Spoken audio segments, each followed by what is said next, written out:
Hi, today I'm going to show you how you can connect Nova to Bullx Neo. Now, first off, you want to go to this website called novaclick.io, and then you want to click on Join Now here. Now, on Join Now, they'll open up the bot on Nova. You just have to click on Open Telegram Discord. And on Open Telegram here, you see that we'll have the bot here on Telegram like this, right? Now, on here, just click on the bottom button here to start. Now, on Start, you can see, just click on Continue. And then you can see we can go to menu. Now you can see once it's click on start, this is our private key here, right?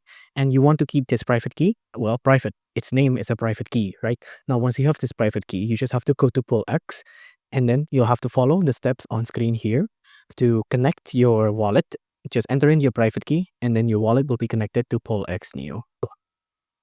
The steps might differ from time to time because Bullx Neo is of course still in beta, but it should overall still be the same, either even if it's Bullx or just Bullx Neo. But either way, if you enjoyed this video, please do consider liking and subscribing.